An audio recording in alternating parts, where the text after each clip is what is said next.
अस्सलामुअलैकुम वरहमतुल्लाहि वबरकातुहू। बिस्मिल्लाहिर्रहमानिर्रहीम। तदरीस के शोबे में कैसे भेड़िए हैं, ये मैंने जानने में अपनी ज़िंदगी गंवा दी। उस्ताद का साहिब किरदार होना बेहद ज़रूरी है। स्कूल में पढ़ने वाली बच्चियाँ क्या, ख़ुद उस्तानियाँ भी उन चालबाज, बेशर्म और बेज़मीर मर्दों से महफूज नहीं। आप आजकल यूनिवर्सिटियों और कॉलेजों में ये आम रुझान पाया जाता है कि बच्चियों को मुख्तलिफ़ तरीक़ों से हरासा किया जाने लगा है, कभी नंबरों का बहाना करके या कभी क्लास के में पोजीशन का करके। खुदारा ये मुक़द्दस रिश्ते को पामाल होने से बचाया जाए। ये कहानी भी एक ऐसी लड़की की है जो अपने उस्ताद की चकनी चौपड़ी बातों का शिकार हो जाती है, मगर जब उसका दोहरा किरदार उसके सामने आ जाता है तो ख़ुद हैरान परेशान रह जाती है। वो इसलिए कि क्या उस्ताद जैसा पाकीज़ा रिश्ता भी इस हद तक गिर सकता है, कैसे इसको खुद से बचाया इस चुंगल से, ये सब हम आपको बताएंगे हमारी आज की इस कहानी में।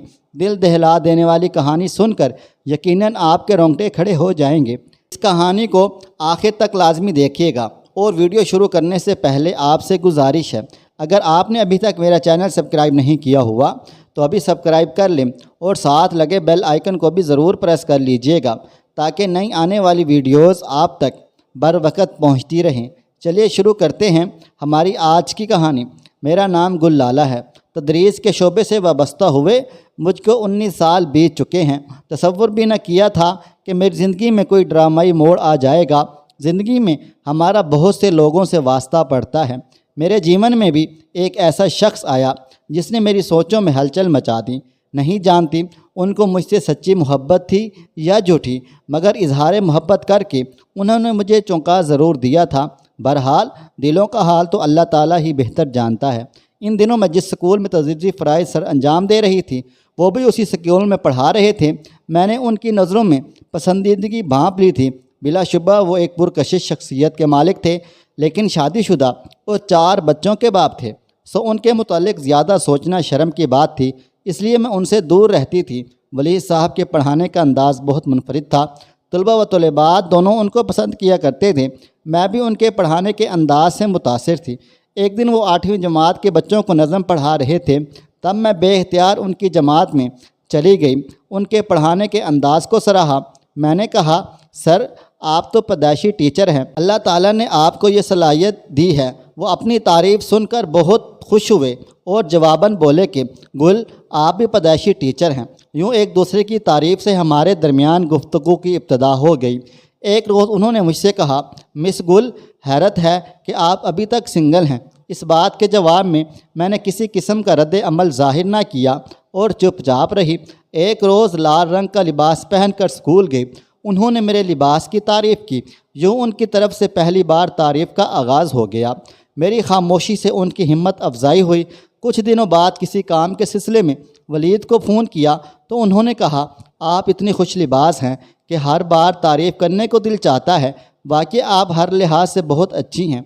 हैरत है कि अभी तक आपने शादी नहीं की, आपकी शादी नहीं हुई। अगर मैं कंवारा होता तो अपना रिश्ता आपके घर ज़रूर भेजता। उनकी ऐसी बातों पर मैंने चौंकना शुरू कर दिया था। बहरहाल बाद में इन्होंने माजरत कर ली। एक दिन और इन्होंने मुझसे कहा कि बड़ी उम्र वालों से मर्द से शादी मत कीजिएगा और ना ही किसी बच्चों वालों से। आखिर इन मुफीद मशवरों का क्या मतलब था। मैं जिस जमात की क्लास टीचर थी उसमें एक लड़की निदा पढ़ती थी। मैंने ये बात नोट की, ये लड़की सर वलीद में गैर मामूली दिलचस्पी लेती है। ये लड़की रोज़ ही छुट्टी से ज़रा पहले किसी न किसी काम के बहाने उनके पास चली जाती थी, कभी कापी चेक करवाने के बहाने, कभी किसी और बहाने। कई दिनों तक मैं ये बात नोट करती रही, क्योंकि मेरी छठी हिस्स कह रही थी कि दाल में कुछ काला ज़रूर है। निदा को दबे लफ्ज़ों में समझाने की कोशिश की, लेकिन मेरी बदकिस्मती कि वो लड़की उल्टा मेरी दुश्मन बन गई। वो वली साहब के पास गई, उनके सामने खूब रोई और कहा, मिस गुल मुझ पर शक करती हैं, जबकि मैं तो आपको उस्ताद समझकर आपसे बात करती हूँ। कल मैं अपने अब्बू को स्कूल लेकर आऊँगी ताकि वो मामला खुद संभाल लें। निदा की बात सुनकर सर वलीद परेशान हो गए। मेरी क्लास लेने के दौरान ही उन्होंने मुझे बाहर बुला लिया और पूछा कि आपने निदा से क्या कहा है जो रोती हुई मेरे पास आई है। आप मुझे बताएं कि आपने ऐसा क्या देखा है जो आपका जहन इस किस्म की बात की तरफ चला गया है। हमारे दरमियान कोई बात नहीं है जो आपने निंदा को तंबीह की है। दरअसल बच्चे अपने उस्ताज़ा को پسندیدگی کی نظروں سے دیکھتے ہیں۔ آپ اس معاملے کو زیادہ نہ ہونے دیں۔ ندا کے والد ایک مولوی صاحب ہیں جن کے مراسم ہماری میڈم سے اچھے ہیں۔ میڈم تک بات پہنچ گئی، کہیں سے کہیں تک پہنچ جائے گی۔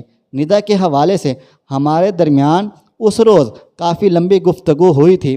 میرے پاس چونکہ سر ولید کا نمبر تھا، میں نے رات ان کو ٹیکسٹ کر دیا اور ندا سے محتاط رہنے کو کہا، جس پر انہوں نے جواب دیا کہ میں ندا کو اپنی بیٹی سمجھتا ہوں، آپ کو غلط فہمی ہوئی ہے۔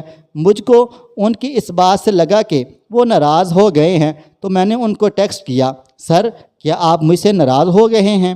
انہوں نے فوراً جواب دیا، بالکل نہیں، میں آپ سے ناراض نہیں ہو سکتا، لیکن آپ سے کچھ کہنا ہے۔ اس کے بعد انہوں نے مجھ پر اپنی پسندیدگی کی وضاحت کر دی، کہا کہ میں آپ سے اس لیے محبت کرتا ہوں، آپ ایک اچھی معلمہ ہیں، آپ تعلیم یافتہ ہیں۔ انہوں نے میری خوب تعریفیں کی تو میں نے ان کو کہا، آپ نے تو میری تعریف میں زمین و آسمان کے قابل ملا دیے ہیں، میں اتنی تعریف کے قابل نہیں ہوں۔ بولے، ارے نہیں گل، آپ واقعی بہت زیادہ انمول ہیں۔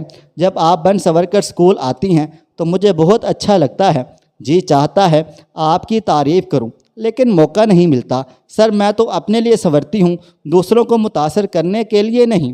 انہوں نے جواب دیا کہ انسان کسی نہ کسی کے لیے تو سنورتا ہی ہے۔ میں ان کے جواب سے دم بخود رہ گئی۔ کچھ دن گزرے تھے کہ ندا نے اس واقعے کو پھر سے رنگ دینے کی کوشش کی اور اپنی بڑی بہن کو جو اس اسکول میں پڑھتی تھی میرے پاس لے کر آ گئی۔ اس کی بہن نے مجھ کو اسکول سے نکلوانے کی دھمکیاں دے دی۔ میں نے سر ولید سے ذکر کر دیا، انہوں نے تب میری مدد کی۔ ندا اور اس کی بہن کو سمجھا بجھا کر نارمل کیا، بات میڈم تک نہ پہنچنے دی۔ یوں وہ میرے محسن ثابت ہوئے۔ انہوں نے اس سارے معاملے میں مجھ پر ایک حرف بھی نہ آنے دیا، جس کے لیے میں ان کی انتہائی شکر گزار تھی۔ اگر بات میڈم تک پہنچ جاتی، چلی جاتی، تو غالباً مجھ کو کچھ مشکل اٹھانی پڑتی یا پھر بےعزتی کا سامنا کرنا پڑتا، جس کو میں برداشت نہ کر پاتی۔ ان کے لیے اپنی پسندگی تو مجھ پر ظاہر ہو چکی تھی۔ میں نے بھی ان سے کہا، آپ میرے آئیڈل ہیں۔ چونکہ وہ شادی شدہ تھے، لہذا دوسری شادی کو انہوں نے دھوکہ قرار دے دیا۔ ساتھ یہ بھی کہہ دیا، ہم ایسے ہی رابطے میں رہیں گے تو ایک دوسرے کو جانیں گے۔ تب میں نے ان کو یاد دلایا کہ ہمارا مذہب اس طرح کے رابطوں کی اجازت بالکل بھی نہیں دیتا۔ کہنے لگے، ہر بات پر آپ مذہب کو بیچ میں کیوں لے آتی ہیں؟ مجھ کو ان کے منہ سے یہ بات سن کر دھچکا سا لگ گیا۔ ان دنوں میں نے یہ بات بھی نوٹ کی، وہ خود بھی نک سک سے درست ہو کر سکول آنے لگے تھے۔ انہوں نے ایک روز پھر رابطہ کیا تو ان کو میں نے ٹیکسٹ کیا کہ سر آپ بلا وجہ مجھ سے کیوں رابطے میں رہنا چاہتے ہیں؟ آپ شادی شدہ ہیں، آپ اور میرے راستے جدا ہیں۔ بولے، میرے دل میں بھی آپ کے لیے کوئی طمع نہیں ہے، رابطے میں اس لیے رہنا چاہتا ہوں، آپ ذہین ہیں، اونچے انسان ہیں۔ انہوں نے ندا کے حوالے سے کچھ باتیں کر کے مجھ سے رابطے کا سلسلہ آگے بڑھا دیا۔ میں ان کی باتوں کو چپ کر کے سنتی رہی۔ جب کافی دیر گزر گئی اور انہوں نے باتوں کا سلسلہ بند نہ کیا تو میں نے کہا، سر اب آپ سو جائیں، شام کو بھی ٹیوشن پڑھاتے ہوں گے، دن بھر کے تھکے ہارے ہیں۔ جواب میں بولے، آپ سے بات کر کے میری ساری تھکن اتر جاتی ہے۔ میں ان کی اس بے باکی پر حیران و پریشان رہ گئی۔ وہ اب کھل کر میرے ساتھ کھیلنے لگے، میری بے باکی کی تعریف کی اور کہا، اب آپ سے بات کیے بنا میرا گزارا نہیں ہوتا۔ آپ میرے حواسوں پہ چھانے لگی ہیں۔ مجھے ان کی یہ بے باکی ایک آنکھ نہ بھئی۔ بے حد ضبط کا مظاہرہ کرتے ہوئے میں نے فون بند کیا اور اپنی کم عقلی پر ماتم کرنے لگی کہ آخر کیوں سر ولید سے نہ چاہتے ہوئے بھی میں رابطے میں ہوں۔ انہوں نے مجھے پھنسانے کے لیے پیر شرافت کا ڈھونگ رچایا اور اب کھل کر اپنی چاہت کا اظہار کر کے مجھے رسوا کرنے کی کوشش میں انہوں نے مجھے سمجھنے میں دیر کر دی۔ وہ خود کو مہذب ثابت کر کے یہ گھنونا کھیل کھیل رہے تھے۔ ندا کا معاملہ بھی اتنا سیدھا نہ تھا، وہ اس کے ہاتھ میں بھی ایسی ہے چکنی چوپڑی باتیں کرتے تھے۔ یہ بات تو بعد میں جا کر کھلی کہ پہلے اسکول سے بھی اسی لیے وہ نکالے گئے تھے۔ میں نے ان کو رہبر سمجھا، لیکن انہیں یہ اندازہ نہ ہو سکا میں ویسی لڑکی نہیں کہ احترام کے رشتے میں ملاوٹ کروں گی۔ انہوں نے استاد کا رتبہ میرے سامنے گرا دیا۔ مرد صرف مرد ہوتے ہیں اور مرد عورت کی دوستی بنا لالچ ہو ہی نہیں سکتی۔ رشتوں کی اس کھوڑ نے دل کو بجھا دیا۔ اپنی اس تذلیل پر میں خاموش نہ رہ سکی اور ان کو اسکول جا کر صاف کہہ دیا، آپ کو کیا حق پہنچتا تھا کہ دوست کے روپ میں ڈھل کر آپ میرے جذبات سے کھیلیں؟ میں اس کے لیے آپ کو کبھی معاف نہیں کروں گی۔ वली साहब को मुझसे इस किस्म के शदीद रद्द अमल की बिल्कुल भी तवक्को न थी। वो मेरे मुंह से ये बात सुनकर हैरान व परेशान रह गए। कहने लगे, मैंने सच बात की है, पर मेरे दिल में उनके लिए मुरव्वत ना रही। मैंने उनके बाद उनसे बातचीत बिल्कुल ही बंद कर दी थी। मुझे उनसे नज़रें मिलाना मुश्किल लगता था। सच कहूँ तो उस वाक़े के बाद मेरा स्कूल में दिल ही न लगता था। मैंने स्कूल छोड़ने का इरादा कर लिया। दरअसल उन्होंने मुझे एक आम सी लड़की समझा था जो मर्दों से राब्ते में रहकर टाइम पास करती है। उसके बाद मैंने वो स्कूल छोड़ दिया। उन्होंने ऐसी बातें करके मेरे दिल को ठेस पहुंचाई थी जिसकी मुझको उनसे कभी तवक्को न थी। अफसोस इस बात का भी है कि ज़िंदगी में अगर किसी को अच्छा जाना, उस पर एतबार किया तो वो भी वली सर थे, लेकिन वो मुझसे मुखलिस न थे। मुझसे झूठ बोलते रहे कि वो एक मुखलिस इंसान है। इन्होंने मेरे इमेज को तोड़ते हुए ये भी न सोचा कि मुझको दुख होगा। उन्होंने सिर्फ अपना दिल बहलाया। काश मैं उनसे राब्ते में न रहती तो ये नौबत न आती। अल्लाह ताला उनको हदायत दे कि वो आइंदा किसी के जज्बात से इस तरह न खेलें जो किसी मासूम दिल के लिए तकलीफ़ का बाइस हो। दोस्तों, आपको मुआशरे में बहुत अच्छे उस्ताद भी मिलेंगे, लेकिन वहीं वली जैसे उस्ताद भी हैं। इसलिए अपनी बेटियों को समझाते रहें कि इस किस्म के भेड़ियों से बच के रहें, वरना उस्ताद और शागिर्द जैसे इस मुक़द्दर रिश्ते को आप आए रोज़ मुआशरे में पामाल होता देखते रहेंगे। खुदारा आप भी घर में मौजूद बच्चियों और हॉस्टल में रहने वालियों को सबको बताएं कि वो मुहतात रहें, बस क्लास रूम की हद तक, क्योंकि शैतान का हमला कब हो पता नहीं लगता।